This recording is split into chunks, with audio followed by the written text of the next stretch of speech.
This is a Tiny Desk sermon, a first look at the readings for this upcoming Sunday, January 14th, with some impromptu reflections on them. I'm Michael Coffey. I'm the pastor of First English Lutheran Church in Austin, Texas. This coming Sunday is the second Sunday after Epiphany, also Lectionary 2 in the Revised Common Lectionary. We're going to be observing this Sunday in our church as Martin Luther King Sunday and using a different set of readings. But I'm going to go ahead and comment on the readings for the lectionary since that's what most people will be using. I'm very interested in the Old Testament reading for this Sunday, which is from First Samuel, the 3rd chapter. Now the boy Samuel was ministering to the Lord under Eli. The word of the Lord was rare in those days. Visions were not widespread. At that time Eli, whose eyesight had begun to grow dim, so that he could not see, was lying down in his room. The lamp of God had not yet gone out, and Samuel was lying down in the temple of the Lord, where the ark of God was. Then the Lord called, "Samuel, Samuel." And he said, "Here I am," and ran to Eli, and said, "Here I am, for you called me." But he said, "I did not call. Lie down again." So he went and lay down. The Lord called again, "Samuel." Samuel got up and ran to Eli, and said, "Here I am, for you called me." But he said, "I did not call, my son. Lie down again." Now Samuel did not yet know the Lord, and the word of the Lord had not yet been revealed to him. The Lord called Samuel again, a third time. And he got up and went to Eli and said, "Here I am, for you called me." Then Eli perceived that the Lord was calling the boy. Therefore Eli said to Samuel, "Go, lie down, and if he calls you, you shall say, 'Speak, Lord, for your servant is listening.'" So Samuel went and lay down in his place. Now the Lord came and stood there, calling as before, "Samuel, Samuel." And Samuel said, "Speak, for your servant is listening." That's where the lectionary ends, unless you include the additional verses which follow, which are optional. And I think they should not be optional because I think they really are the heart of the story. What happens next is God speaks to Samuel and said, "I have a very difficult job for you. You need to go and tell Eli and his house that I am done with them, that their leadership is over, because Eli's sons did bad things and Eli did not stop them." So, very difficult message.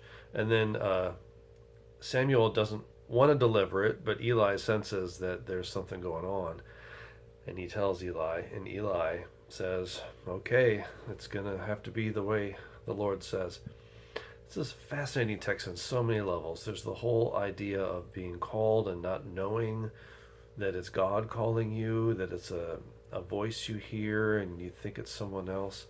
And then there's the idea that Samuel himself really didn't even know the Lord yet, and yet was being called. So who can God call to do God's will? It doesn't have to be people who are people of faith or people who are well versed in theology. And then what really strikes me in the story is the texts that are the verses that are optional, where Eli, who is this important leader in the temple and who has erred in his leadership, senses that the boy Samuel is now being called to be the new leader.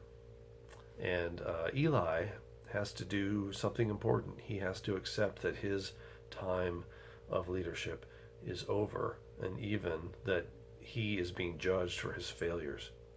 And what's so impressive about Eli is that he accepts that. He doesn't get mad at Samuel for saying this is what God said. He accepts and admits the failure of his own leadership and is willing to step aside for new leadership to come. And then what's amazing is that Samuel is willing to even say it. that this new young leader has to deliver a very difficult message to his elder, to his father figure, and say, it's not going well and it's time to move on, and the Lord said so. Very difficult to do, but he, I think, trusts Eli enough to go ahead and tell him. It's a powerful text to think about how one generation follows another, and how elders who have a very important place in our lives do reach the point where it's time for them to step aside, and where younger people who have maybe a lot of fear and anxiety about stepping up are called to step up. And even if they have to tell their elders that they have erred in their ways, to do so with a deep sense of gratitude for their mentoring and their guidance. Really interesting stuff. And then to say behind it all, this is God at work, bringing new leadership, bringing a new possibility for God's will to be done through God's people. But it's not going to happen the way it always happened. It's going to happen through new people in new ways. And both the old people and the new people have to wrestle with that and accept it. Surely there's something about this text relevant for us today, whether it's in the church or in society, about the issue of how God works through leaders.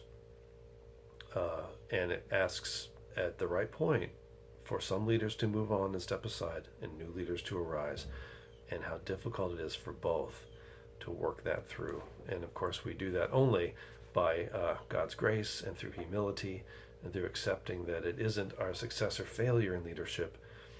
It is the deep, abiding presence and love of God that allows us to do either one of those things. So I hope we can wrestle with that today in our church and in our society, and think about who God is calling to be a leader and who needs to be thanked for their leadership, and accept that it is time to allow new folks to arise. Peace to all.